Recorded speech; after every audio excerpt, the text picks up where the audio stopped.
Bienvenue sur Glow Your Life, le podcast inspirant pour oser vivre ses rêves. Nous parlerons ici de yoga, de mindset, de la vie en général.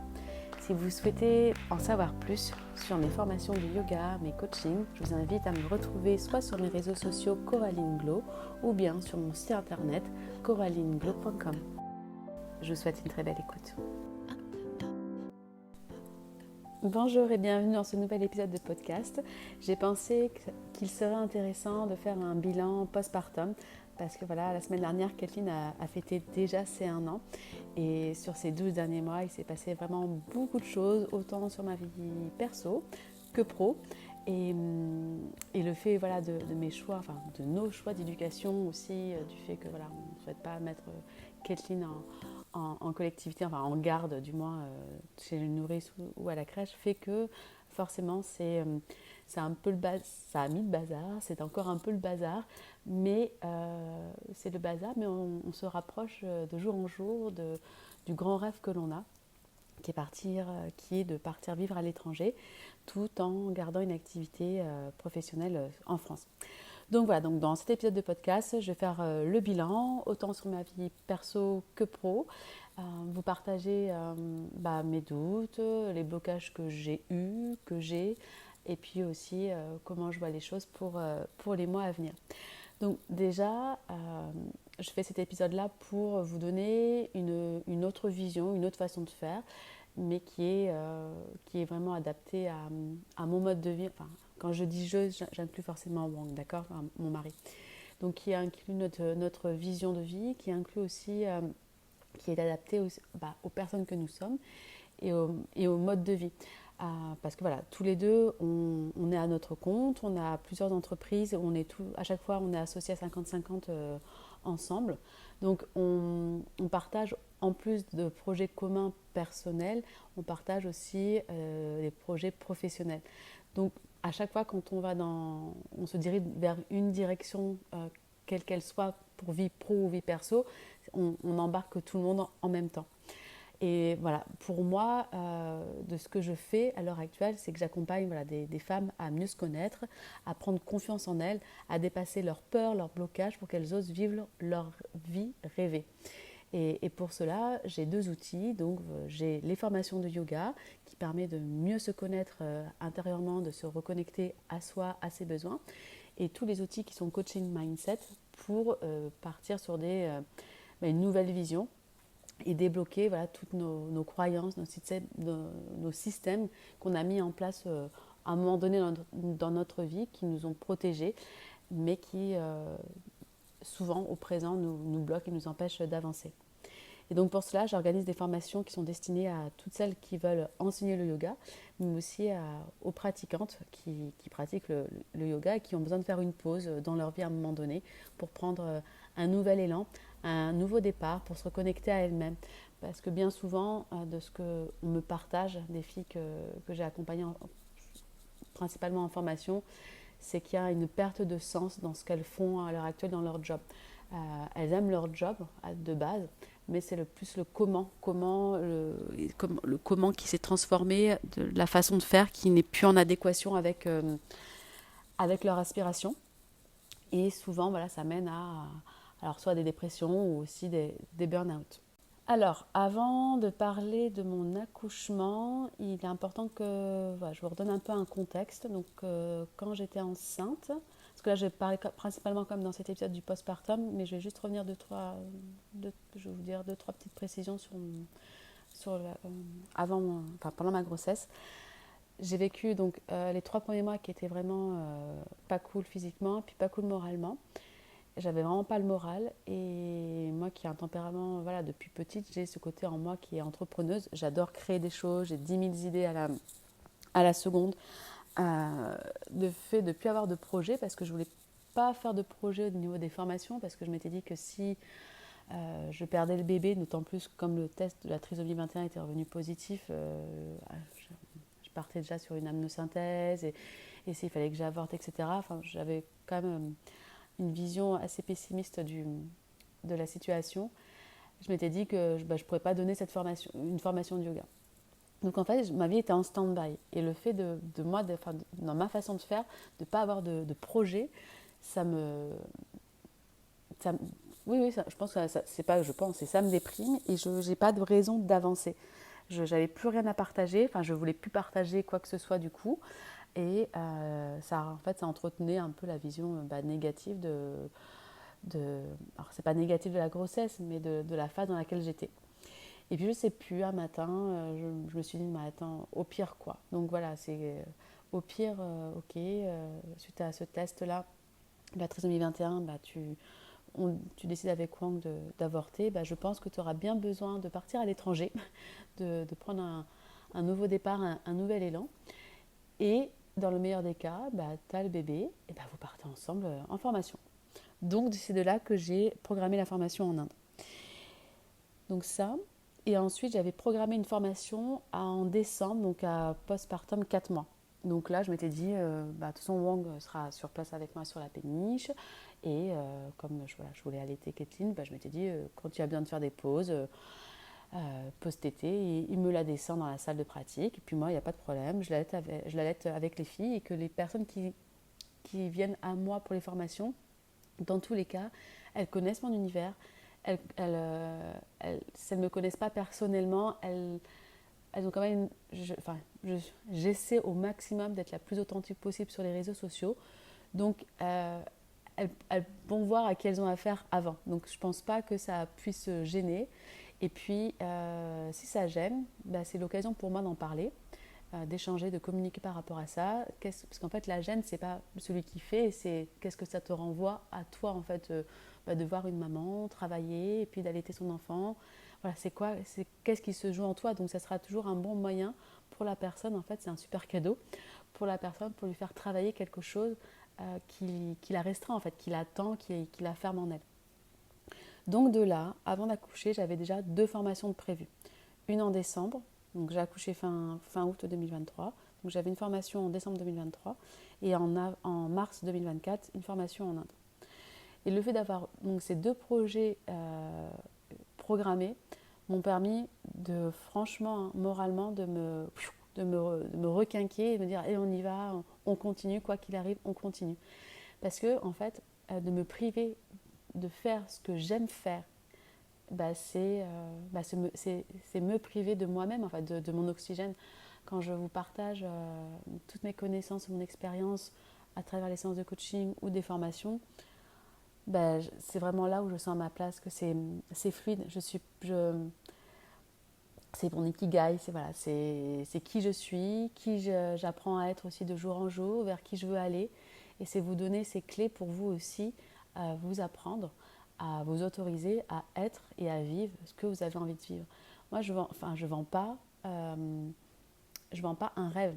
Je vous dis pas, voilà, en appliquant ma méthode, tu vas être ci, tu vas être ça, tu vas gagner ci, tu vas gagner ça. Non, moi, je vous apprends à revenir à vous-même pour en fait retrouver vos réponses à vous. Et moi, je n'ai pas les réponses magiques à savoir qu'est-ce qu'il faut faire.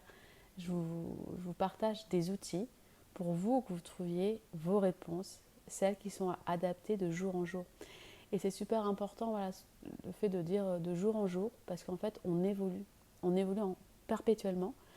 Et de vous donner une méthode, si vous n'arrivez pas à être flexible avec, c'est vous enfermer dans cette méthode-là. Et en fait, c'est vous maintenir dans une autre situation, excusez-moi, mais de merde. Donc c'est, ok, j'ai des outils, mais j'apprends aussi à m'en détacher et à revenir avec, à les modeler, à voir qu'est-ce qui fonctionne aujourd'hui avec moi, qu'est-ce qui ne fonctionne pas. Se lâcher la grappe aussi quand ça ne va pas, les journées où ça ne va pas, j'ai pas le moral, stop, on ne fait pas ci. Par contre, on va faire d'autres activités pour se mettre en énergie haute et puis on reviendra demain sur autre chose. Donc voilà, c'est avoir des outils qui sont adaptés à soi pour venir se connecter vraiment à l'essentiel de ce qui nous fait vibrer. Et mon essentiel à moi n'est pas l'essentiel, en fait, est l'essentiel de personne d'autre. Parce que moi, voilà, je vous dis, je vis la vie de mes rêves tous les jours, mais sincèrement, je sais, la vie que je vis actuellement, il n'y en a pas beaucoup qui aimeraient la voir. Parce que concrètement, là, sur les réseaux, vous ne voyez pas tout le à côté. Il y a des choses où, étant donné qu'on n'a pas d'horaire, c'est freestyle à la maison, pour plein de personnes, ça ne serait pas possible. Le fait que, par exemple, le frigo, il est souvent vide. j'achète au jour le jour des choses dans les petits supermarchés en centre-ville, ou la majeure partie du temps d'ailleurs, on ne se fait pas de vrais repas avec Wang. On fait plutôt des petits grignotages, des petits apéros dînatoires le soir. On n'est pas... voilà, et ne serait-ce que ça peut ne pas convenir à une majorité de personnes. Le fait qu'on n'ait pas imposé d'horaire à Kathleen, et que ce soit nous en fait qui nous adaptons à ces horaires, fait qu'avec Wang, on n'a plus de temps de couple, vie de couple. Mais pour nous, c'est ok, parce que par rapport à notre histoire, ça faisait plus de 7 ans qu'on essayait d'avoir un enfant. Et ça fait 14 ans qu'on est ensemble avec Wang. Donc en fait, notre vie de couple partage tout ça, c'est bon. Je veux dire, on se connaît suffisamment, on a partagé plein de choses à deux. Maintenant, en fait, nous, avec Wang, on veut tout partager à trois. Alors, on ne dit pas de temps en temps d'aller boire un verre que tous les deux, parce que quand on va boire un verre ou on va manger au resto, il y en a un qui est à table et puis l'autre qui gère Kathleen. Donc, c'est vrai que c'est agréable de temps en temps d'avoir des moments à deux, mais au final, ça ne nous manque pas parce que on a vraiment vécu euh, notre histoire à deux pour ensuite construire ce à trois. Et de faire garder Kathleen, en fait, ne nous intéresse pas. Nous, on veut tout vivre à trois maintenant. Je ne sais plus pourquoi je vous dis ça. Bon alors, sinon pour commencer, donc j'ai accouché le 21 août 2023, c'est ça. On est resté grosso modo une semaine, un peu moins d'une semaine à la maternité. Alors c'est tout simplement, on a joué les prolongations parce qu'il faisait super chaud à cette période-là l'année dernière. Et nous, à Toulouse, on n'a pas la clim, donc on s'est dit on va rester dans la clim, avec la clim à la mater et on sera mieux. Donc c'est ce qu'on a fait. Ensuite on est rentré. J'avais dit, en fait, il y a eu juste quelques visites, mais vraiment 2 visites. Ma belle-mère, non 3, ma belle-sœur avec mon beau-frère et les enfants, qui étaient de passage, ils rentraient de Savoie, ils allaient à Bordeaux, donc bon, sur la route, et mes parents avec ma petite sœur. Voilà. Et donc ça va être à poste une semaine. Je crois qu'Étienne avait à peu près une semaine. Si ça tenait qu'à moi, j'aurais demandé à... Bon, ça a été, mais... Enfin, ça a été. Mes parents sont venus ils sont arrivés une semaine après, ils sont restés une semaine. Là, pour moi, c'était un peu trop. J'aurais bien voulu attendre 15 jours, 3 semaines, en fait. Ouais. Parce que de les voir tous les jours, pour moi, c'était trop. J'avais vraiment besoin de... Alors, pour eux, ils vont vous dire que c'était pas assez, que probablement... voilà, ils ont respecté... Enfin, respecté, non. Ils n'ont pas respecté parce que j'aurais voulu que ce soit fait autrement. On a trouvé un compromis, mais en fait, voilà, je sais qu'ils vont écouter ce podcast, mais en fait, je suis, non, je m'excuse pas. C'est pas, en fait, j'avais pas trouvé de compromis. Ça peut être dur de l'autre, comment le faire, parce qu'on a nos réalités différentes, on a des façons de faire qui sont différentes, donc quand ça ne matche pas, forcément, ça crée une dissonance. Mais je viens d'avoir un bébé, c'est pas à moi en fait de trouver un compromis ou de m'adapter, c'est à l'extérieur de s'adapter aux nouveaux parents. Et c'est vrai que bon, il y a un peu un choc de... c'est pas culturel, là, c'est, on va dire, générationnel. Mais c'est comme ça, donc ouais, moi j'aurais voulu attendre un peu plus parce que c'était trop. Je pense qu'on a trouvé un compromis, mais avec le recul, en fait, j'avais pas à trouver de compromis. Donc là, je vous conseillerais vraiment de réfléchir avant, d'en parler avant la naissance, de comment vous voyez les choses, et surtout de rester toujours souple. Vous pouvez très bien vous dire non, moi je veux pas de visite, etc. En théorie. Et puis je sais pas, le jour J à la maternité, vous éprouvez un besoin de voir du monde. Et hop, là un petit message, coucou, si vous voulez passer à la mater ou à la maison, ça me ferait plaisir, de telle heure à telle heure, vous pouvez définir un cadre. Et à l'inverse, vous auriez pu très bien dire avant d'accoucher, oui, oui, vous viendrez à la mater ou à la maison. Puis en fait, le jour J, vous vous rendez compte que non, en fait, vous avez envie de rester dans votre bulle. Et donc de le redire, de ne pas s'obliger à rester sur ce qui a été dit. Parce que quand on dit des choses, c'est dans un idéal, mais tant qu'on n'a pas vécu l'expérience, on ne sait pas. Donc en fait, on le vit beaucoup plus mal de ne pas respecter ses propres choix. Alors, bon, je ne vais pas dire que je le vis mal à l'heure actuelle, mais c'est vrai que je m'en veux un peu de ne pas avoir verbalement dis à mes parents, s'il vous plaît, j'ai besoin de ces 3 semaines juste avec Kathleen et Wang. Vous venez à partir de telle date. Voilà, je ne l'ai pas dit parce que j'ai la peur de froisser. Enfin, de toute façon, dans tous les cas, je froissais. J'étais con. Parce que dans tous les cas, ils auraient voulu venir à la maternité dès le départ. Donc, dans tous les cas, je froissais. Donc, quand on froisse, au final, autant aller jusqu'au bout pour se respecter. Parce qu'on s'en veut beaucoup plus de pas s'être fait respecter, mais moi-même, avec moi-même, que en fait d'avoir vécu la chose, mais qu'à moitié. Donc voilà, ça c'est mon premier conseil, de toujours faire selon ce que vous ressentez sur l'instant, même si vous aviez défini un peu comme le projet de naissance. Projet de naissance, on liste tout ce qu'on n'aimerait pas, comment on voit notre vision d'accouchement, mais c'est un cadre, c'est juste pour donner une atmosphère en fait à la sage-femme qui va vous accueillir pendant le travail. Ah bah tiens, c'est une maman qui elle veut pas souffrir, donc elle veut la péridurale de suite. Hein, c'est une maman qui est prête à essayer d'accoucher sans péri, mais qui est ouverte à la péri si vraiment elle n'en peut plus. Voilà, c'est juste pour donner un cadre. Et je pense que c'est important pour soi, mais aussi pour l'extérieur, d'avoir un cadre. Donc quand j'ai accouché, on est resté, je pense, au moins 3 semaines tranquille à la maison. J'avais pas spécialement envie de sortir. Et puis ensuite, on a commencé à sortir. Alors, comme il faisait chaud, on sortait plutôt en fin de journée. Comme on avait un copain qui avait un bar au Carme, donc c'est un quartier de Toulouse, on allait le rejoindre le soir.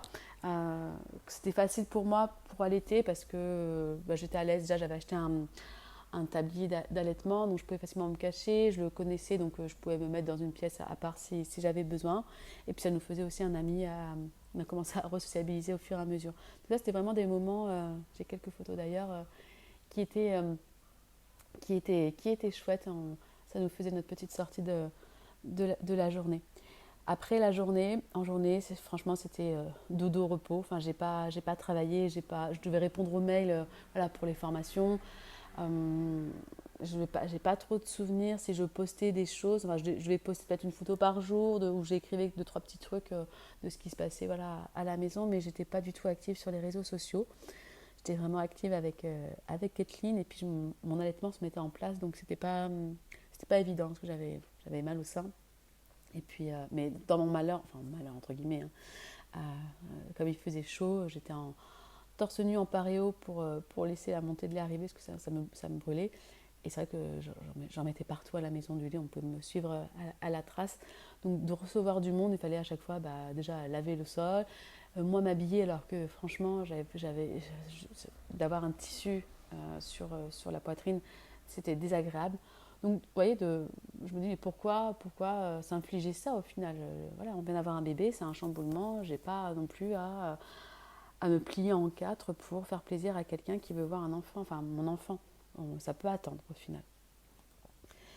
Euh, il me semble de mémoire que j'ai dû redonner quelques cours de Bikram à la péniche, je pense un mois après un postpartum. C'était peut-être un cours par semaine. Je ne crois pas l'avoir fait longtemps, mais comme la prof que Raphaël était reparti au Portugal, il a fallu que je fasse un peu la jonction. Bon voilà, ça s'est très bien passé. Forcément, j'avais un corps qui n'était pas le même qu'avant. J'avais encore un petit peu de bidou. J'étais étriquée dans mes brassières de yoga. Mais en fait, j'étais à l'aise. Enfin, j'étais à l'aise dans le sens où j'avais pas honte. Parce que voilà, en Bikram, je suis en mini short et brassière. Alors peut-être que j'avais mis un t-shirt pour mon ventre, mais je sais plus. Franchement, je sais plus parce que comme il fait chaud, comme c'est chauffé à 40 degrés. Kathleen était en haut avec Wang, voilà, parce que je donnais une tétée juste avant le cours. Et puis dès que j'avais terminé le cours, je prenais une petite douche rapide et j'allais l'allaiter. Ça s'est fait et c'était chouette. J'étais contente de retrouver cette énergie de groupe. Mais voilà, c'est vraiment ponctuel. Je crois que c'était un par semaine et encore. Et aux horaires qui étaient OK pour moi. Donc, c'est-à-dire pas le soir. Je pense que ça va être le samedi matin vers 10h ou 10h30. Donc, novembre, je ne sais plus ce qui s'est passé. En décembre, je dispense la formation sur 4 jours de yin et de restauratif yoga. Et donc, voilà, sur le mois de décembre, c'était les derniers préparatifs parce qu'on partait, je crois qu'on est parti le 5 ou le 7 janvier 2024 en Asie. Donc il a fallu préparer le voyage. Donc pour rapport aux vêtements de Kathleen, j'achète tout sur Vinted ou d'occasion il y a un petit magasin en ville de recycling de vêtements de la Croix-Rouge. Donc je passe souvent voir ce qu'il y a. Si on m'achète des choses, c'est des vêtements neufs ou même sur Vinted, mais j'achète au fur et à mesure. Donc là, je passais pas mal de temps sur Vinted parce qu'il a fallu, quand on est parti, elle avait 4 mois. Donc elle devait mettre, je pense, du 3 mois. Et puis il a fallu acheter du 6 et du 12 et des vêtements d'été, maillots. Enfin voilà, j'étais dans les préparatifs pour elle, parce que pour nous, au final, au niveau des vêtements, c'était pas un peu, c'était facile. Et donc la formation qui s'est faite l'avant-dernière semaine des vacances, avant les vacances scolaires, sur 4 jours. Ça s'est super bien fait et les filles étaient... j'ai eu plusieurs retours comme quoi elles m'ont remercié d'avoir été moi en fait, d'avoir organisé cette formation dans ce contexte-là. Parce que, comme elles m'ont dit, plus d'une n'aurait pas osé faire parce qu'elles étaient à 4 mois postpartum, parce que elle allaitait leur enfant, donc il fallait avoir quelqu'un sur place pour gérer l'enfant, interrompre les cours. Et ben en fait, j'ai fait et c'était pas au détriment de la formation. Enfin, je peux vous l'assurer, le garantir, parce que c'est vraiment un point d'honneur pour moi de la qualité de mon enseignement des cours doit être irréprochable. Alors, irréprochable, il y a toujours en feedback des axes d'amélioration. Mais en tout cas, je fais de mon mieux. Et je me mets à chaque fois une grande pression parce que je veux oui, que ce soit parfait dans le sens où je fais le parfait avec qui je suis sur le moment, mais voilà, de ne pas oublier des choses et de donner la meilleure expérience possible parce que je sais à quel point une formation de yoga, que ce soit un 50 heures yin-restauratif ou un 200 heures qui est plus intense, peuvent impacter sa vie pour le reste de sa vie. C'est vrai, pour l'avoir vécu, c'est si précieux. Et pour moi, ça a changé tellement de choses dans ma vie perso, pro, enfin dans ma vision de ma vie globale, que, que je veux donner ça en fait. Enfin, après, voilà, chacun vit l'expérience comme elle doit la vivre. Mais c'est vraiment transformateur. Et je veux vraiment, j'aimerais tellement que tout le monde, enfin tout le monde, toutes les filles qui pratiquent le yoga vivent ça parce qu'en fait, c'est à portée de main. C'est vraiment quelque chose la formation de yoga qui est accessible à toutes. Je veux dire, je dispense des formations certes à l'étranger, mais il y en a en France. Il y en a où c'est sur que 4 jours. Donc voilà, si admettons on travaille le samedi dimanche, ça fait poser 4 jours au maximum.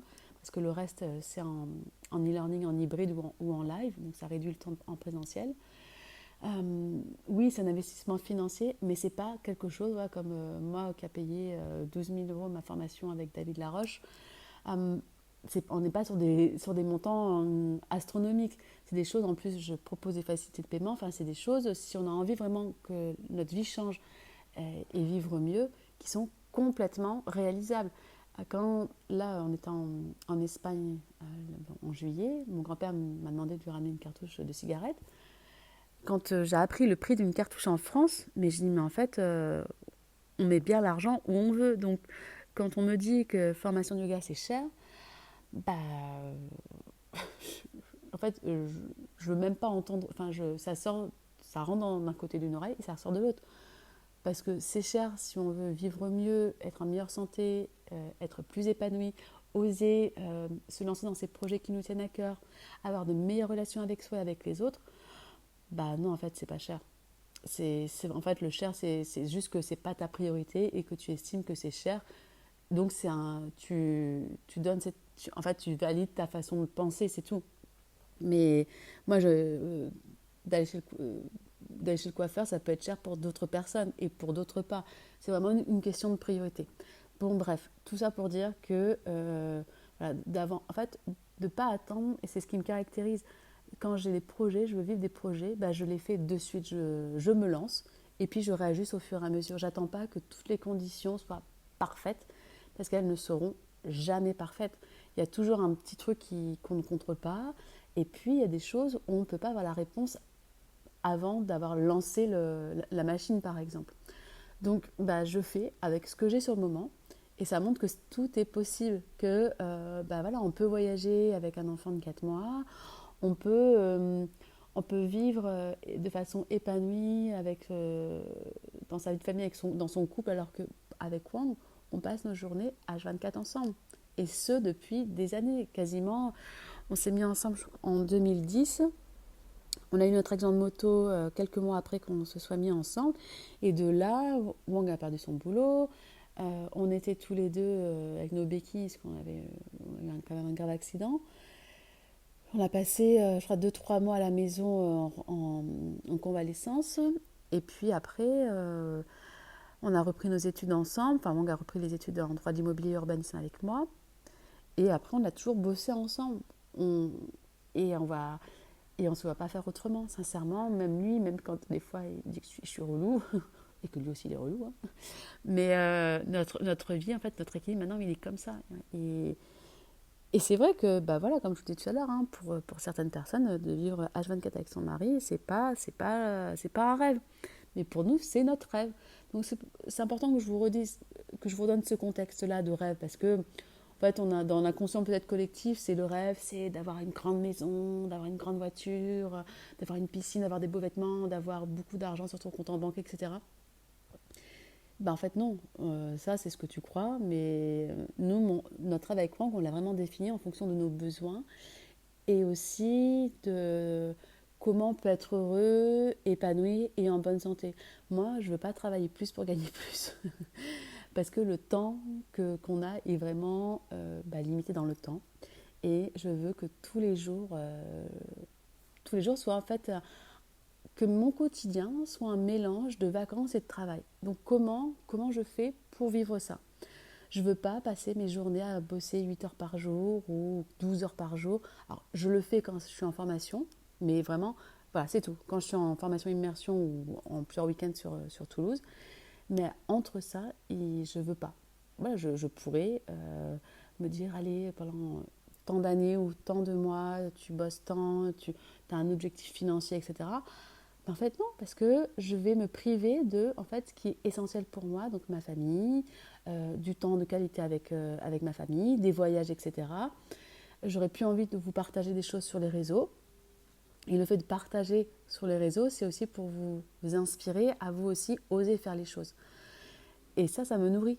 Donc si je me prive, voilà, d'un côté, je fais quelque chose pour augmenter un niveau de vie, mais que de l'autre, j'en perds, pour moi, ça ne fait pas de sens. Donc voilà, ça, c'est ma façon de voir ma vie. Donc après, on a passé de janvier jusqu'à mai en Asie. Donc on a fait Thaïlande, Vietnam et Inde. Je vous avais fait pas mal de petits épisodes là-dessus, donc je ne vais pas y revenir. C'était des mois qui étaient cool, franchement. La vie était douce parce que j'avais pas les courses à faire, le ménage. J'avais pas en fait toute cette intendance à gérer à côté. Donc ça, étant donné que j'avais, comme gère Kathleen, et là vous pourriez me dire, mais en fait tu pourrais avoir plus de temps pour toi quand Wang garde Kathleen, bah toi tu fais tes choses. Alors oui et non. En fait le truc c'est que si on part sur cette organisation-là, bah, en fait avec Wang on se voit plus. On vit plus, on passe plus de temps à deux, on passe plus de temps à trois. Donc, en fait, un jour sur deux, on arrive grosso modo à se dire, bah tiens, aujourd'hui c'est toi qui te prends 1 heure et l'autre jour c'est toi le lendemain. Mais après, le temps, on le passe ensemble parce que sinon, bah, on vient en croiser. Moi, j'ai pas envie d'aller me balader seule. J'ai pas envie de passer mes après-midi seule ou... Non, alors certes, j'aimerais avoir du temps. J'aimerais avoir 2 heures par jour pour travailler parce que j'ai vraiment beaucoup de choses à faire et je ne peux pas les faire si j'ai pas 2 heures devant moi. Le temps, euh, en fait, quand c'est du montage vidéo, des choses à écrire sur internet pour des pages hein, de formation, j'ai besoin d'avoir au moins 2 heures. Donc j'ai 1 heure et sur cette heure-là, souvent, il faut que je choisisse entre est-ce que je prends du temps pour moi perso, yoga, aller courir, méditer, choses comme ça, ou je m'occupe du linge, je prépare à manger, ou voilà, je travaille pendant 1 heure. En fait, j'ai jamais 1 heure complète. Donc là, d'avoir adouci, d'avoir facilité notre quotidien, c'était quand même plus léger. Et c'est pour ça aussi qu'on a envie de s'expatrier dans pas très longtemps en Asie, parce que tout simplement, notre pouvoir d'achat est plus intéressant là-bas et qu'on a accès à un niveau de vie qui nous permet d'être mieux au quotidien. Là, on irait, je sais pas, en Angleterre ou aux États-Unis, au Canada, on ne pourrait pas. Déjà, on devrait travailler doublement pour avoir le même niveau de vie. Et ça, c'est pas, on veut pas. On ne veut pas se créer plus de besoins et ensuite travailler plus. On veut maintenir une qualité de vie qui nous permette d'avoir vraiment cet équilibre entre le ratio de temps travaillé et le temps ensemble. Donc oui, au fur et à mesure, c'est de réduire le temps de travail, qu'il soit plus optimisé pour passer plus de temps de qualité ensemble. Donc quand on est rentré en mai, on a fait un petit séjour dans ma famille à Tours, à Bordeaux dans ma famille à Wang. Après, j'ai été donné un atelier à Perpignan. Donc le mois de mai est passé relativement vite. En juin, la formation de 200 heures Ashtanga Vinyasa a commencé sur plusieurs week-ends. Donc elle se termine fin novembre, début décembre. Il y a eu une formation aussi en juin de Yin et de restauratif. Donc le mois de juin est passé aussi rapidement. Et juillet, j'ai travaillé quand même pas mal. Donc on était à Perpignan pendant 3 semaines. Et donc j'ai refilmé des modules de philosophie avec Brigitte. Alors on a updaté le contenu du manuel et puis on a refilmé dans un nouveau cadre chez Casamona que j'adore. Donc je voulais faire des nouvelles vidéos. Maintenant j'ai du montage à faire. Et comme je vous disais, il me faut au minimum par session de 2 heures. Je ne peux pas me lancer en 30 minutes sur du montage. Et voilà, j'ai des formations de yin restauratif, Bikram, pré-post-natal et Ashtanga qui sont en train de couver. Ça fait depuis 2 ans que je couve. Et ça, voilà, c'est comme ça. J'aurais pu préparer le terrain avant d'accoucher. Alors, ces formations, elles étaient prêtes. J'aurais pu me mettre un coup de pied aux fesses pour que ce soit prêt en fait, pour les commercialiser à mon accouchement pendant mon postpartum. Mais je ne l'ai pas fait. C'est qu'il y avait quelque chose en moi qui bloquait, ma légitimité. Peut-être que c'est parce que je me disais que c'était pas assez bien ce que j'ai fait. Et aussi que je m'en faisais une montagne de toutes les choses qu'il y avait à faire. Donc du coup, quand je voyais toutes ces choses à faire, ça m'asphyxiait. Et je faisais un peu la politique de l'autruche, je mettais de côté. Et là, j'ai commencé à voir les choses différemment. Parce que voilà, d'avoir eu Kathleen, j'ai recontextualisé en fait toutes mes priorités, ma vie. Ce qui m'emmène aussi à vous dire, je vais y revenir, mais que je ne suis pas une bonne amie actuellement. Mais voilà, on y reviendra dans un instant. Et donc, voilà, de recontextualiser ma vie, mes priorités, j'ai dû, je sais pas, il s'est passé un déblocage en moi. Et aussi le fait d'avoir été voir, alors, parce que j'ai arrêté de suivre à gauche et à droite ce qui se faisait, parce que c'était trop de pression, parce que j'ai pas en fait d'aller voir les choses qui se fait,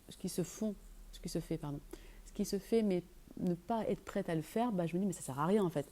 Pourquoi tu vas aller te nourrir de choses que tu n'es pas prête à faire? Ça sert à rien. En fait, c'est nourrir entre guillemets le méchant loup et puis continuer à broyer du noir et te dire que t'es pas assez ci, t'es pas assez ça, blablabla. Donc j'avais arrêté de suivre. Et puis je sais plus comment ça s'est passé. Je suis tombée sur quelqu'un sur les réseaux qui est une prof de yoga avec un 200 heures, qui est kiné. Elle a qu'un 200 heures, elle n'a pas toute mon expérience. Alors elle connaît plus de choses techniques en anatomie, je ne dis pas parce qu'elle est kiné, mais par contre en yoga, elle n'a pas mon niveau. Pas un niveau physique, je vous parle de transmission, d'adaptabilité, des enjeux, etc. Et j'ai vu la nana j'allais voir son profil, je regarde sur son lien de bio pour voir ce qu'elle propose à la vente. Et elle vend des petits programmes. Et là, je regarde ce qu'elle vend, mais je sais plus, elle vendait ça au moins 200 balles. Et moi, mes formations, des modules de formation en ligne, donc des formations qui ne sont pas diplômantes, c'est pour vous auto-former toute seule ou voilà, pour commencer à apprendre des choses et puis peut-être vous donner de l'assurance à franchir le cap, à faire une vraie formation de yoga en présentiel ensuite. Je me dis, mais en fait, ce que tu partages, toi, ça vaut... si elle avance à 200 balles, mais toi, tu peux le vendre 1000 euros. C'est pas mon objectif de le vendre 1000 euros. Mais en fait, ça m'a permis de me comparer, de me situer, mais dans le bon sens du terme. Me dire, mais attends, toi, ton travail, en fait, il est d'une meilleure qualité. Et en plus, tu vas le vendre... je ne sais pas si ce sera au même prix qu'elle, mais quand même, ça ne vaudra pas ce que tu vas mettre à un prix inférieur de ce que ça vaut quand même. Parce que je suis dans cette démarche de toujours démocratiser le yoga. Donc voilà, tout ça pour dire que j'ai arrêté de suivre du contenu à tort et à travers, mais que j'ai été voir ce qui se faisait, aussi bien voilà, en yoga ou en coaching. J'ai acheté une petite formation sur le coaching business. Et le truc, mais c'était... Mais, pas habile. Pourtant, la fille, la nana, je la suis sur les réseaux, ce qu'elle partage, c'est bien. Donc, normalement, quand tu payes une formation, c'est encore mieux. Bah là, non, franchement, je me dis, elle vend ça. C'était une petite formation de 100 balles. Il y avait peut-être 1 heure de vidéo. Je dis, mais en fait, mais de quoi t'as peur? Voilà, je voulais démonter ma peur de pourquoi je ne passais pas à l'action. Et donc là, ça m'a mis un électrochoc. J'ai vu que j'avais ma place, que je pouvais prendre ma place et que j'avais ce devoir aussi de prendre ma place. Parce que sinon, ne pas prendre sa place, c'est de laisser les autres, entre guillemets, leur vendre de la merde. Et, euh, et puis dire aux gens, tiens, pour méditer, ferme les yeux, assieds-toi, ça y est, tu médites. Bah non, c'est pas ça en fait. Pour méditer, d'abord, il faut que tu t'apprennes à lâcher boubou. Les bouboules, d'abord, il faut aller le nourrir, comme un petit enfant, il faut en prendre soin. Donc, faire des activités où déjà il est en activité, où on le sollicite, pour ensuite, petit à petit, le poser. Et que ta méditation, c'est peut-être juste un savasana pendant 3 minutes et ça suffit. Voilà, c'est se rappeler qui on est, d'où on part, etc. Donc oui, donc maintenant, je suis prête à, à vous proposer enfin ces formations-là. Ne plus attendre, seulement maintenant, je n'ai plus le temps. Donc voilà, ce dilemme. Avant, j'avais le temps, mais j'étais pas prête. Maintenant, je suis prête, mais j'ai plus le temps. Donc je me suis dit, comment je peux faire par rapport à cette question de temps? Donc j'ai demandé à quelqu'un, à une amie, de m'aider. Donc voilà, je la rémunère à côté et elle me mâche un peu le travail sur des pages de vente. Elle m'avance. Ça va m'avancer, mais j'ai quand même, après la rédaction, enfin, je vais faire autrement au lieu d'avoir une belle page internet. Je pense que je ferai juste, pour chaque formation, je ferai juste une page internet avec différents liens. Ça sera du provisoire, mais ça me permettra d'y aller parce qu'en fait, d'attendre que tout soit parfait et de faire autant que je voudrais, je ne peux pas. Donc, soit je ne fais pas, et puis j'attends la cinglinglin quand Kathleen ira à l'école pour le faire, ou bien je trouve des solutions alternatives que je pourrais améliorer au fur et à mesure. Donc voilà, une amie qui m'aide et que je rémunère. Et aussi, bah voilà, par rapport à Kathleen, parce que c'est le temps qui me manque, je suis prête du coup à faire venir une babysitter à la maison et que pendant ces 2 heures, moi, je me mette dans la chambre ou à côté, je mets mes écouteurs et que je puisse faire avancer dans le montage vidéo, par exemple. Donc, j'ai pu quand même, vous voyez, trouver 2-3 petites astuces pour pour me créer du temps, alors que, sincèrement, je n'en ai pas. Mais voilà, comme c'est quelque chose qui est important pour moi et que je veux vraiment faire maintenant et puis attendre, forcément, quand on change son état d'esprit, on voit des nouvelles solutions qui apparaissent pour nous. Et puis, on se rend compte qu'on n'est pas seul. Le fait d'en parler aussi, là, j'ai repris contact avec Noémie, avec qui j'avais fait un épisode de podcast qui est au Canada, à Montréal. On a discuté, parce que je lui ai dit, voilà, moi, en fait, ma valeur ajoutée dans le yoga, dans l'accompagnement yoga, coaching, mindset, c'est là où est ma valeur ajoutée. Et de prendre tout ce temps pour trouver des nouvelles idées sur les réseaux, pour promouvoir mes formations, etc., en fait, je perds du temps parce que c'est pas là où est ma zone de génie. Donc, je le fais moins bien. Et en plus, ça me prend du temps au détriment de choses là où je suis bonne.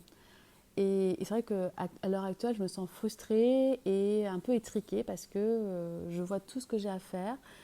Je vois ce qu'il faudrait faire, mais que je n'ai pas l'énergie ni le temps pour le faire. Donc, en fait, j'étais un peu en période où je m'auto-flagelle. En fait, c'est cyclique. Il y a des périodes où je vois, ok, je sais pas, je fais ce que je veux, je fais comme je peux, et c'est ok. En fait, c'est la vraie vie.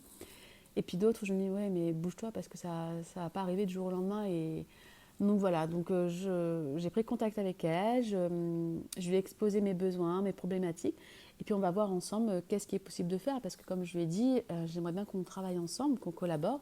Seulement, par rapport à ta rémunération, tant que moi je n'encaisse pas, ça va être compliqué pour moi de te payer. Je ne peux pas sortir quelque chose que je n'ai pas encore. Donc, je lui ai exposé tout ça et je lui ai dit réfléchis à un système de rémunération qui serait possible, qui serait aligné aussi pour toi. Et ça, c'est important parce que, en fait, je sais que j'ai besoin de quelqu'un qui m'aide à à potentialiser ma zone de génie. Et je veux payer cette personne-là pour le faire. Et c'est vrai qu'au départ, on pourrait très bien se dire « Ah oui, mais comment tu vas la payer si tu n'as pas de rentrée d'argent, etc. » Ça, c'est un faux problème. Pour moi, l'argent, c'est vraiment un faux problème parce qu'il y a vraiment plusieurs possibilités de rémunérer une personne. Ça peut être en troc, ça peut être une partie, on fait en fixe, après une partie sur commission. Ça peut être... Enfin, il faut vraiment être à l'aise avec la personne et se dire bah voilà, toi, comment tu vois les choses et puis voir qu'est-ce qui est possible dans les deux côtés. Et Noémie, elle est marrante parce que... Enfin, elle est marrante. En fait, ça tombait bien pour elle parce qu'elle elle me dit voilà, mon objectif aussi pour cette année, bah, c'est d'augmenter mes revenus parce que j'aimerais proposer plus d'activités à mes enfants et à moi. Et ça c'est un budget. Donc, je veux gagner plus d'argent. Et je dis, mais c'est super parce que moi aussi, je veux gagner plus d'argent cette année parce que j'aimerais proposer plus de choses aussi sur des formats courts en immersion. Mais à chaque fois, c'est un budget d'argent qui sort sur des acomptes. J'aimerais faire des fois intervenir des personnes, etc. Tout ça, ça a un coût. Et là, ne serait-ce que des choses de Canva, là, je crois qu'on est pas. J'ai reçu un mail où on est passé par an à 290 € pour une année. Mon logiciel de newsletter, que j'envoie une newsletter, c'est plutôt tous les 2 mois que tous les mois. Je crois que je suis pas loin de 30 € aussi, alors qu'il n'y a même pas sur mon site un formulaire de newsletter pour entrer le code. Parce qu'il y a un truc de sécurité qu'il faut faire, et il faut s'inscrire à quelque... Et ça me saoule et je ne le fais pas. Donc voilà, tout ça pour dire que bah, elle a un objectif, moi aussi, parce qu'on a un objectif commun, je suis convaincue et c'est sûr qu'on peut travailler ensemble. Donc là, il y a la rentrée de ses enfants, elle laisse passer la rentrée et puis voilà, elle revient vers moi et on va discuter de ce qui est possible. Pour m'aider en fait, parce que moi j'ai besoin j'ai envie et j'ai besoin que les formations sortent, parce que ça sortira de ma tête enfin. Et je pourrais passer aussi à d'autres choses, à vous proposer d'autres choses, mais tant que ça, c'est pas clôturé, je ne peux pas passer à autre chose. Oui, je vous disais aussi que je ne peux pas être une bonne amie. Et ma mère me disait est-ce que tu as pris contact, tu as envoyé un message à un tel, une de tes amies d'enfance. Je dis bah non, j'ai pas le temps et je le ferai pas parce que là, c'est vraiment pas ma priorité. Et elle me dit, enfin en gros, c'était ça que j'avais dit. Elle me dit ouais, c'est dommage, les relations se perdent comme ça. Puis bah écoute, c'est comme ça, mais en fait non, c'est pas dommage parce que moi en fait mon dommage à l'heure actuelle, ma priorité c'est autre chose. Donc tout le reste en fait c'est pas, pour moi c'est pas du dommage. Je sais pourquoi je fais les choses, je sais pourquoi je prends pas le temps d'appeler, pourquoi je prends pas le temps d'envoyer un message, parce que parce que c'est pas ma priorité et que je suis dans une charge mentale à l'heure actuelle qui fait que même une conversation pour moi en fait peut être peut-être de trop. Si je prends un exemple récemment, à l'anniversaire de Kathleen, j'ai une amie qui vient me parler. Bon, j'avais de la fièvre en même temps. Et en fait, je pouvais pas. Mon cerveau, je pouvais pas recevoir je sais que tu écoutes ce podcast, ce que tu étais en train de me dire. Et je m'en suis voulu parce que je me suis dit, merde, ça va se voir qu'en fait, je peux pas t'écouter là. Je peux pas t'écouter. Je pouvais pas prendre ce que tu étais en train de me dire. Et je m'en suis voulu un peu parce que je me dis merde, elle me parle de quelque chose qui, bah voilà, pour elle c'était important. Enfin, oui et non, entre guillemets. Mais en fait, moi, là, c'était me surcharger d'informations de quelque chose que je pouvais pas. Mais c'est trop, même à l'heure actuelle. Hein. Des fois, je parle en ville avec quelqu'un qui me parle d'un truc. Et en fait, je peux pas m'accorder. C'est comme si j'avais perdu déjà des neurones. Je percute moins. Alors, je pense aussi par voilà, le manque de sommeil, parce que c'est sûr que d'avoir un enfant qui dort la nuit, bah, ça change hein, forcément. Et nous, Kathleen, elle se réveille encore la nuit, 2-3 fois pour manger. Et, euh, et donc voilà, en fait, même d'avoir des conversations avec mes amis, j'ai du mal. À un moment donné, c'est comme si je fatiguais, que je pouvais plus. Il faut que vraiment des temps courts ou comme si j'avais plus rien à dire. Donc moi, mon univers à l'heure actuelle, c'est ma famille et mon travail. Voilà. Je peux, sincèrement, je peux pas faire plus. Pour l'instant, je peux pas faire plus. Et, et c'est comme ça. Mais je veux pas que ce soit différent parce que le faire différemment, ça veut dire trouver d'autres solutions et je ne veux pas prendre ce temps pour trouver d'autres solutions. Donc j'en souffre pas. Alors peut-être que voilà, mes amis en souffrent, peut-être me le reprochent. Je sais pas, mais en tout cas c'est pas mon problème. Et puis, je pense que tant qu'on ne vit pas la chose, on ne peut pas s'en rendre compte. Donc moi-même, avant, je ne pouvais pas me rendre compte que c'était d'élever un enfant. Euh, et voilà, c'est aussi se rendre compte. Personne ne peut se rendre compte au final, parce que personne ne vit exactement ce que l'on vit. Il y a plein de personnes autour de moi qui ont des enfants, mais d'avoir un enfant qui est gardé la journée, c'est pas la même chose. Alors oui, tu as ta journée de boulot dans les pattes, mais c'est pas, je peux pas dire que c'est une situation qui est mieux que l'autre, parce que moi je vis pas leur situation, donc je peux pas savoir exactement elles non plus, et elles non plus ne peuvent pas se mettre à ma place. Donc je pense qu'il faut juste s'adapter, et puis voilà, se dire s'éloigner. Il y a des périodes de vie où on s'éloigne, et puis ça permet de rapprocher avec d'autres personnes. Hier, je donnais la formation à Marion pour le Bikram. Et Marion est nouvellement maman aussi. Enfin, Milou, il est plus grand que Kathleen. Je crois qu'il a 1 an et demi, pas loin de 2 ans maintenant. 2 ans au mois de décembre, je crois. Je lui dis, écoute, on peut être. Je lui dis ça, que je ne peux pas être une bonne amie actuellement. Elle me dit la même chose. Je dis, soyons de mauvaises amies ensemble. Mais parce qu'en fait, on va se comprendre. Des fois, on va s'envoyer un message, on répond 3 jours après, on commence à écrire, et en fait, on s'est rendu compte qu'on ne l'a pas écrit, ou on ne met pas les formes, parce que la forme, c'est comme si on avait déjà écrit le message avant, coucou, est-ce que ça va, bisous, enfin, et on envoie directement, t'as le lien de la formation, enfin, des trucs qui, des fois, on pourrait se dire, bon, c'est un peu cache pistache, mais c'est ok, on sait comment on fonctionne toutes les deux, et en fait, ça nous libère l'esprit de ne pas se mettre par convention. En fait, moi, je peux pas. Déjà, alors, avant ça, d'envelopper, de mettre du papier cadeau, c'est quelque chose qui n'est pas naturel pour moi. Et là, d'autant plus maintenant, je peux pas. Et je peux pas, et ça me passe au-dessus. Mais je suis quelqu'un qui va me dire, mais c'est important.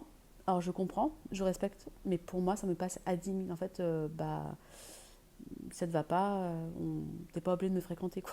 En gros, c'est ça. Et, et c'est tout nouveau pour moi, hein, cette façon de faire, cette façon de vivre, de ressentir aussi beaucoup de frustration par rapport avant, voilà, où avant ma vie c'était que moi, hein, je prenais soin de moi. Pendant la grossesse, j'ai une super grossesse aussi parce que j'étais très active. Tous les 2 jours, j'allais nager, je faisais du yoga, je faisais du hit prénatal, hein, bon, ça c'était au 2e trimestre. Et c'est vraiment moi, moi, moi, moi. C'était mon planning, c'était tout tournait autour de moi. Maintenant, en fait, tout tourne autour de quelqu'un d'autre.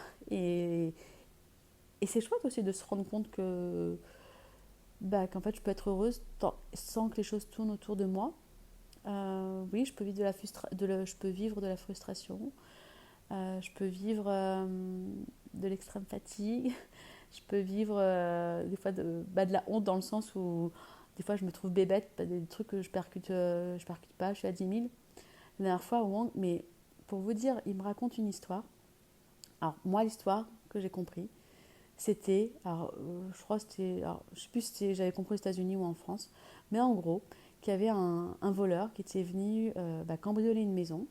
Je pense que voilà, j'avais compris que c'était en France, qu'il était venu cambrioler une maison et qu'il attaquait sa victime, chez qui les propriétaires de la maison, parce que en partant de la maison ou en cambriolant la maison, il s'est blessé dans la piscine, ou proche de la piscine, parce que la piscine n'était pas aux normes, genre les barrières de sécurité, choses comme ça.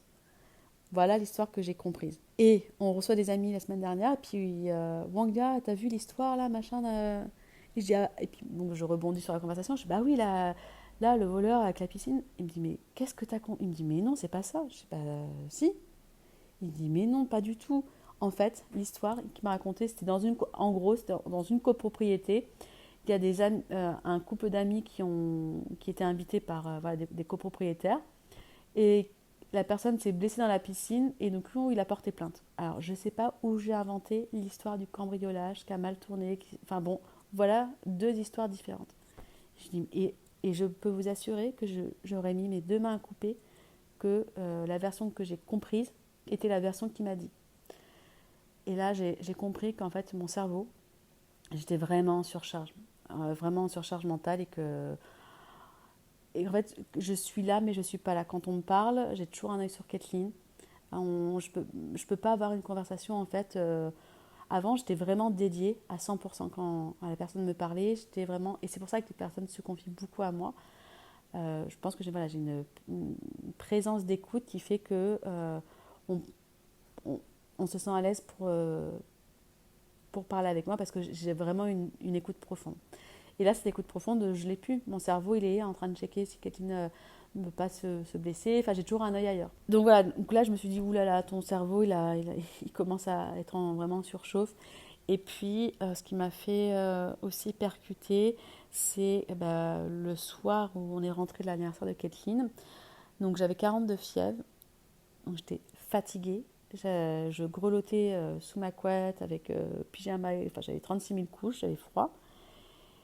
Et en fait, j'ai mis 45 minutes pour poser mon cerveau. Mais vraiment, quand je vous dis poser, c'est poser. Et quand j'ai commencé à le poser, j'ai entendu que ma mère était avec Kathleen. J'ai entendu Kathleen pleurer, ça m'a... j'ai repris mon cerveau. Et là, je me suis dit, putain, t'es malade, t'es au bout de ta vie, t'es exténué parce que ça fait des mois que tu dors pas. Et même avec ça, même avec la fièvre, tu n'arrives pas à poser ton cerveau. Donc là, j'ai pris conscience que faut que les choses changent, faut que je retrouve un autre équilibre, que je fasse moins de yang, donc moins de pratique d'ashtanga, je pense, et que je m'autorise quand j'ai 5 minutes au lieu d'aller répondre à des mails ou de réfléchir à ce que je pourrais vous partager le lendemain sur les réseaux, me faire une posture de yin, de restauratif. Parce que là, je me suis dit vraiment, c'est pas possible de mettre 45 minutes quand tu es malade pour poser ton cerveau. Je sais que c'est qu'une phase et que voilà, c'est comme ça, mais c'est pas parce que c'est comme ça que ça peut pas être autrement. Donc je peux venir adoucir ce quotidien. Donc voilà, à l'heure actuelle, en fait, c'est toujours choisir. Ce qui est le dur pour moi, le plus dur, donc c'est cette frustration de devoir choisir entre, si j'ai 1 heure, c'est... Voilà, là, vous voyez, je prends 1 heure pour faire cet épisode de podcast. En fait, j'aurais pu aller me faire du yin yoga, j'aurais pu avancer sur du montage vidéo, j'aurais pu aller me laver les cheveux, me faire un masque, euh, j'aurais pu aller marcher en ville, me poser toute seule dans un café, j'aurais pu aller tourner, il me manque 2-3 petites vidéos que j'ai oublié de tourner. Il y a tellement de choses que j'aurais pu faire, mais j'ai choisi de faire cet épisode de podcast. Voilà. Donc c'est toujours des choix. J'aurais pu aller faire la sieste aussi, ça m'aurait fait du bien, même là il est 12h30. Donc ça c'est ma vie, c'est faire des choix. Et donc étant donné que j'ai pas 36 000 possibilités de choix, c'est à peu près toujours la même chose. Et qu'est-ce qui est important pour moi? Donc là, niveau boulot, c'est la formation de Bali, c'est la prochaine formation de yin et de restauratif, c'est continuer à vous partager des outils pour mieux vivre votre quotidien grâce au yoga, grâce au coaching mindset et de vous montrer que mon quotidien, voilà, de façon authentique, hein, il est ce qu'il est. Il est loin d'être parfait, mais il me convient. Même si quand ça ne va pas, je peux avoir une journée qui ne me convient pas. Mais je vous l'ai déjà dit, hein, je suis extrêmement vigilante que chaque jour je fasse des choses que je kiffe, vraiment. Et le matin, par exemple, pour mon petit café, c'est mon petit déjeuner, c'est mon premier petit kiff de la journée. D'aller marcher en ville, c'est un kiff. Le soir, de prendre le petit apéro avec Wang, c'est un deuxième kiff. Il y a des choses voilà, où je veux vraiment conserver ça parce que si je les ai pas, je sais que mes journées, elles sont plus difficiles. Donc après, c'est toujours ce truc de ne pas être attaché, parce que les jours où je les ai pas, il ne faut pas non plus que voilà, rien ne va plus. C'est de se dire, ok, aujourd'hui j'ai pas eu ça, mais est-ce que je peux le remplacer par autre chose? Par exemple, je ne sais pas, si j'ai pas pu aller marcher, est-ce que je peux pas me prendre ne serait-ce qu'une demi-heure pour faire un peu de yoga, par exemple? Ou appeler une amie, ou aller de faire venir une amie à la maison pour boire un café, par exemple, un matcha. Mais c'est trouver vraiment, c'est ma priorité, que tous les jours, je kiffe mes journées. Je veux vraiment kiffer mes journées.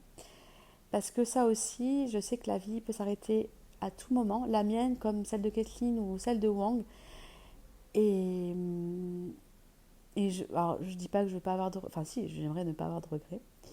Mais je pense que les regrets sont inévitables malheureusement, mais le moins possible.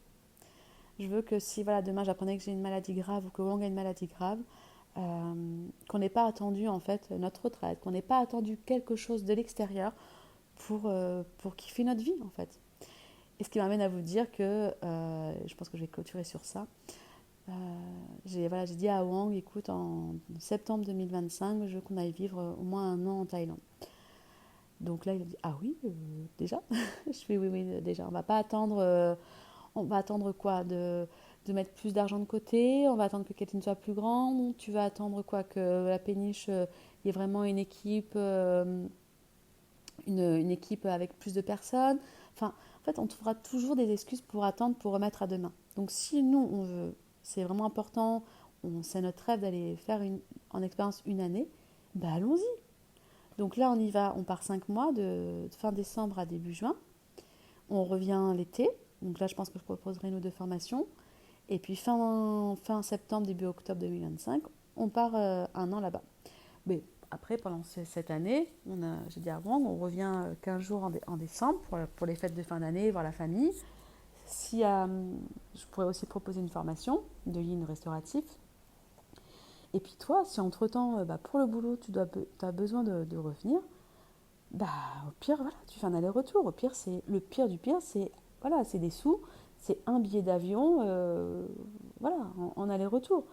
Ça se prévoit. Un aller-retour, c'est peut-être, au lieu d'aller, je sais pas, je dis n'importe quoi, si on dit qu'on vit un an à Bangkok et que tous les mois, on veut aller visiter des nouvelles villes ou des nouveaux pays à côté, et que si financièrement, on n'a pas cet argent-là parce qu'on l'a mis ailleurs, tant pis, ce ne sera pas tous les mois, ce sera tous les 2 mois ou inversement. Enfin, ou on travaillera un peu plus pour compenser ça.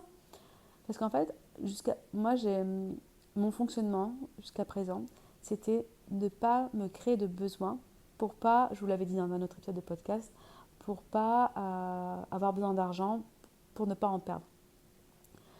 Et donc ça me maintenait en fait, ça me limitait au niveau, même pour moi, hein, je vois autour de moi, au niveau ne serait-ce que matériel.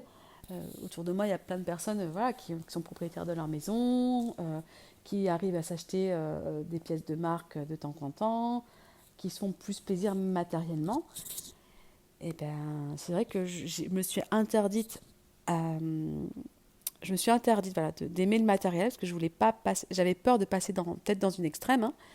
Et maintenant, c'est l'opposé. Il faut que je me crée un peu plus de besoins, mais voilà, pas de vivre de façon proéminente, hein, mais c'est pas le bon mot, je pense que vous avez compris. Mais me créer un peu plus de besoins, en fait, pour me dire, oui, voilà, tu as besoin de plus de...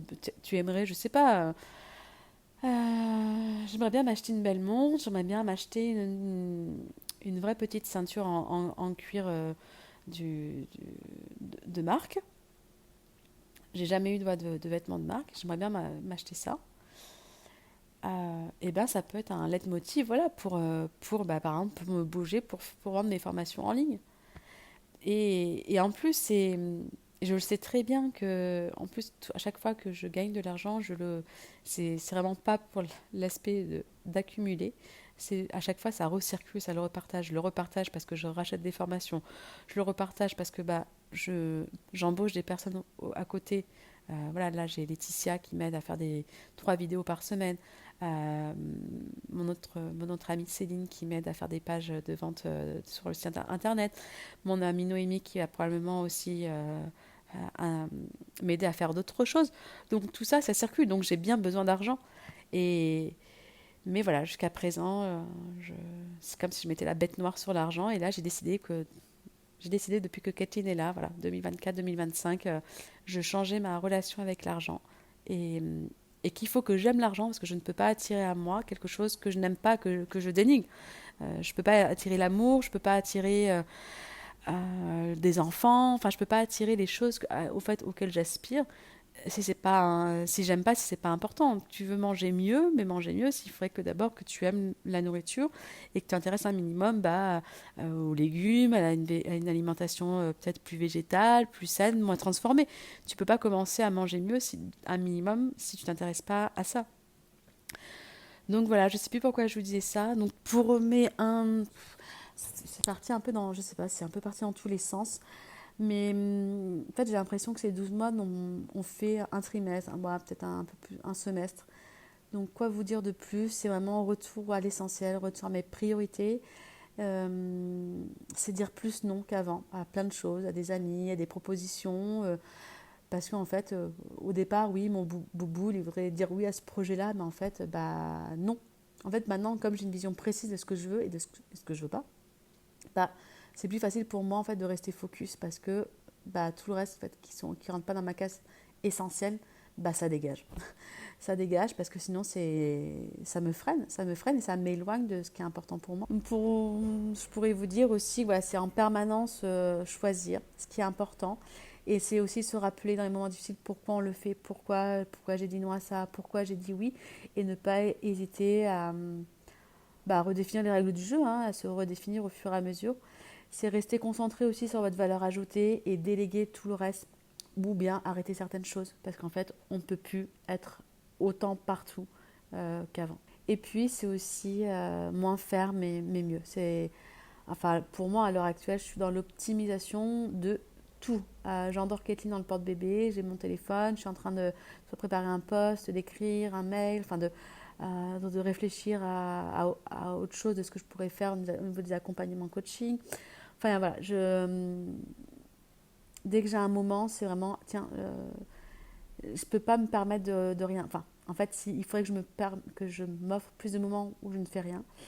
Mais par rapport à, voilà, parce que je suis à mon compte, parce que j'ai Kathleen à temps plein, j'optimise à fond tout au final. Ah oui, et aussi, ce qui est important, c'est arrêter de se comparer à son soi d'avant. En fait, c'est fini. La version de vous que vous avez connue sans enfant, euh, on n'en parle même plus. C'est même pas, enfin, ça n'a plus lieu d'être. Donc, on se compare plus à soi. Ça sert à rien de se comparer aux autres, ni aux concurrents, etc. En fait, c'est pas une comparaison, c'est définir une vision. Qui on veut aller, c'est quoi la vie qu'on veut avoir en famille, ou la vie de soi en tant que femme, ou la vie de soi en tant que femme dans son couple. Et voilà, c'est de se comparer, c'est pas de se comparer, mais c'est d'être attiré, d'être aimanté, d'aimanter à nous la vision, la femme, les projets qu'on veut vivre dans son quotidien. Plus penser au passé, mais vraiment d'aller de l'avant en permanence. Donc voilà, pour conclure, je sais pas. pour conclure, c'était une année qui m'a secouée dans le bon sens du terme, qui m'a permis de me mettre un coup d'accélérateur vers vraiment vers ce dont les projets de mon cœur et plus de ma tête, de plus attendre quoi que ce soit pour les vivre. Ça a remis de la beauté et des choses fragiles, enfin essentielles dans ma vie et que de plus se faire suer avec des trucs qui n'ont pas de sens, qui font pas de sens, qui sont futiles, alors qui peuvent être futiles pour moi mais pas pour l'extérieur, mais c'est pas grave, ça dégage. J'ai retrouvé plus d'alignement intérieur et ça je le vois parce que du moins je crains moins. Alors je vais pas dire que je crains plus, mais le fait d'être critiqué, pas aimé, en fait, ouais, écoute, c'est ton problème. Moi, en fait, tant que j'ai ma famille autour de moi et que je continue à partager et à aider plusieurs femmes, le reste, je m'en fiche, en fait. Je sais plus, mais ouais, vraiment, l'essentiel te permet de te recentrer sur un futur, sur ton futur, et plus sur du passé, à perdre du temps, à râler, etc. Bon, même si je râle encore un peu. Donc voilà, un an où c'est très intense, où j'ai repris le boulot au fur et à mesure et d'une autre façon. En fait, je travaille plus de la même façon. Et c'est ça aussi qui m'a permis de... Parce qu'on me dit souvent, mais comment tu fais pour reprendre le boulot? J'arrive pas, etc. Parce que j'ai arrêté de faire comme avant. Je fais ce que je peux. Je fais des sous-tâches et je délègue.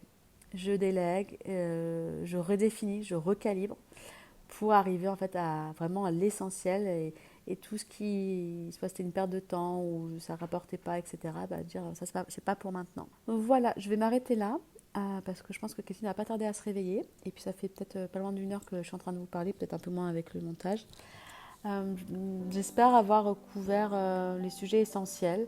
Mais s'il y a des choses auxquelles je n'ai pas répondu, vous avez des interrogations, n'hésitez pas à revenir vers moi en message privé.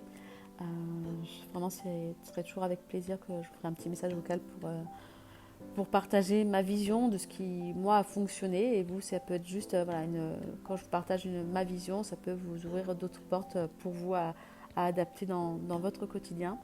Euh, Tout est possible, franchement, tout est possible, c'est juste qu'il faut le faire différemment. Et quand on a la tête dans le guidon, de faire différemment, c'est là où c'est compliqué. Donc n'hésitez pas à vous faire coacher, accompagner, à prendre du temps pour vous, à faire des moments de pause, reset. Pour ça, voilà, je suis là, pour que ce soit en accompagnement coaching individuel ou pendant les formations de yoga. Vous pouvez très bien commencer par une petite formation de yin et de restauratif, qui au niveau du temps, ça vous prend que 4 jours, 4 jours uniquement. Et, ou bien démarrer directement à Bali, parce que Bali, franchement, ça va être le rêve. Une formation qui est forcément plus complète, plus intense, où il se passe plus de choses, parce qu'on part 3 semaines, donc c'est vraiment un reset avec soi-même. Mais je vous ferai un autre épisode de podcast pour la formation de Bali. Voilà, écoutez, je vous dis à très bientôt, je ne sais pas quand. Passez une très belle journée et à très bientôt sur le prochain épisode de Glow Your Life.